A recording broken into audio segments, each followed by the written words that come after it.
Come gather around this fire and let me tell you a story of how over $200 million of VC money is being burned to win your heart over as a customer before squeezing you for profits. BILT Rewards is a VC-backed credit card and a freshly minted proptech unicorn that's raised $213 million to date at a $1.5 billion valuation. And it seems like one of those companies that's giving lots of wonderful benefits and perks on the VC's dime. So should you take advantage of it while it lasts?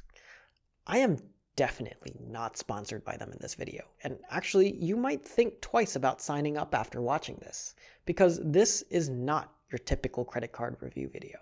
It's a dissection of their business model, whether it can survive, and how it could affect you as a consumer or even a landlord.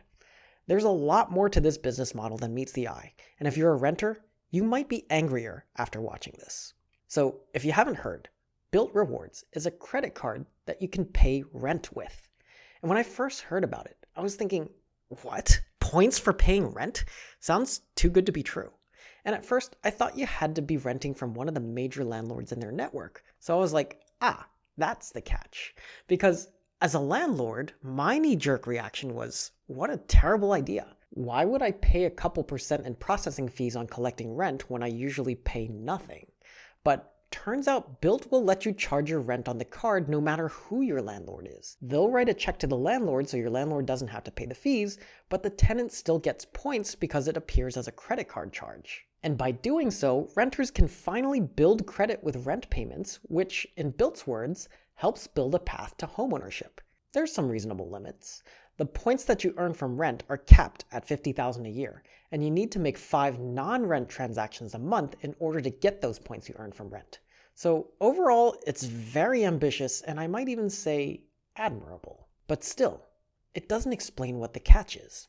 I had to think about that a little bit more. So I signed up for the card knowing that I am their worst case scenario customer. As in, some Ivy League MBA made a deck with a few customer profiles and my face is under loss leader or mooch or points optimizer, whatever they want to call it.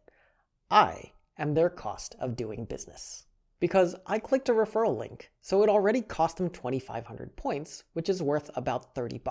My rent is almost $50,000 a year, so right off the bat, I'm going to cost them around $500 a year in points as long as I have this card. And there's no annual fee, so they're not making up for me there. Their only requirement is that I have to make 5 non-rent transactions a month in order to get the points from rent. So I'm going to throw a few streaming subscriptions on and then buy some decorative asparagus at the grocery store every month, and then put it on auto pay forever. Those charges are going to be under $50 a month, so they'll make about $1 a month in transaction fees off of me, which will cover the cost of the stamp and the labor to mail my rent check out every month. On top of that, there's some random benefits here and there, like trip protection and cell phone insurance. Nothing crazy that fancier cards don't offer, but if my phone breaks, it could cost their insurance partner $800. Now, what is my LTV, or lifetime value?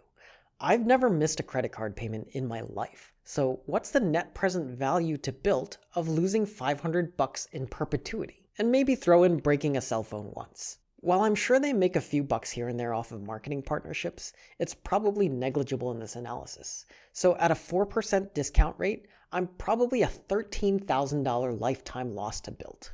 Now, I don't need an Ivy League MBA to tell you, these are really unit economics. If most of their customers are like me, the cash they've raised won't even last a year. So what is their end game? This is what's going to make you angrier as a renter. BILT is squeezing itself between the landlord and tenant.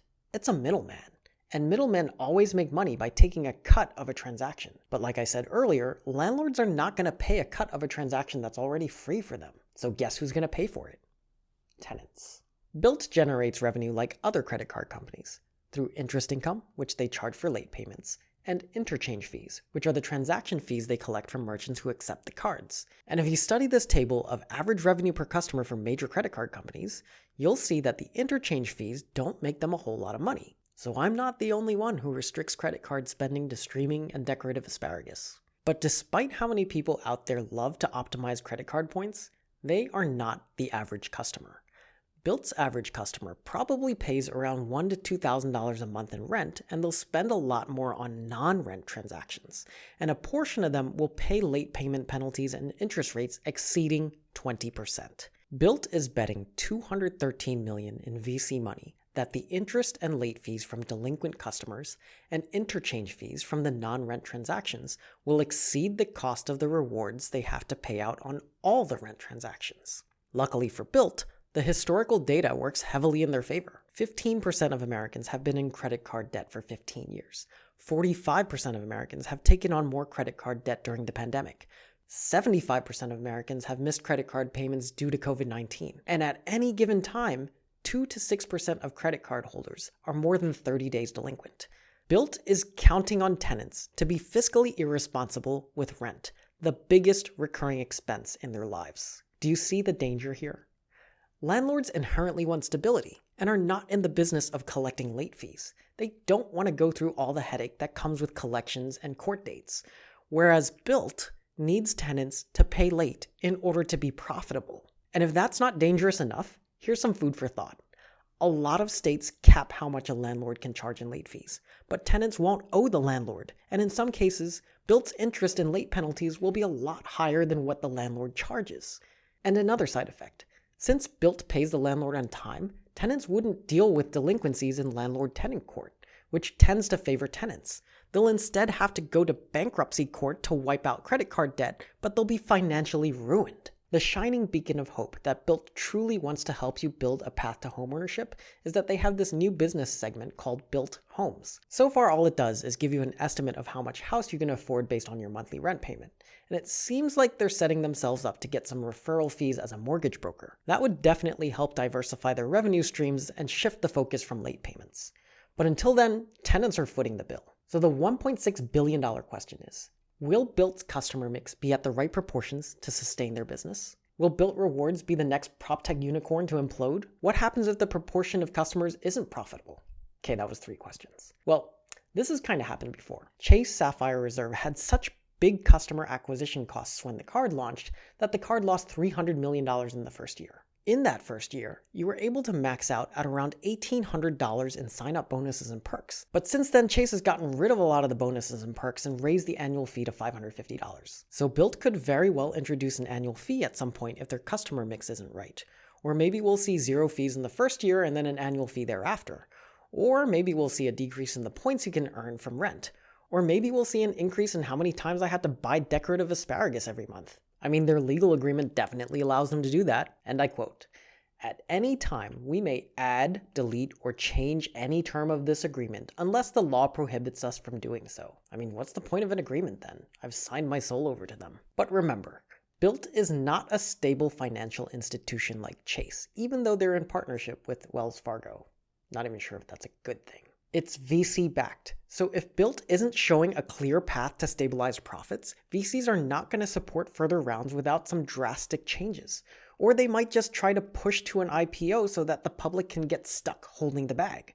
And there's always the chance that BILT just runs out of money. In this case, every cardholder might be put into an uncomfortable position of not knowing whether the next check is going out on time, at which case they'll have to deal with the landlord late fees again. It's not outside the realm of possibility. Brex is a VC-backed credit card, and they dropped some of their small to medium-sized business customers to get closer to profitability. So, in conclusion, should you sign up for BILT? It depends on how much you trust yourself to pay your bill on time. And if something bad happens to BILT and they have to shut down, do you trust yourself to change your payment method in time before incurring a late fee from your landlord? If so, then why not get the free lunch from VCs while it lasts? And why not get me a free lunch by clicking on my referral link down in the description? But if you've historically missed some credit card payments and you're living paycheck to paycheck, you probably shouldn't sign up. If you enjoyed this video, I've done a ton of other deep dives into real estate and prop tech, so hit subscribe. PropTech Scout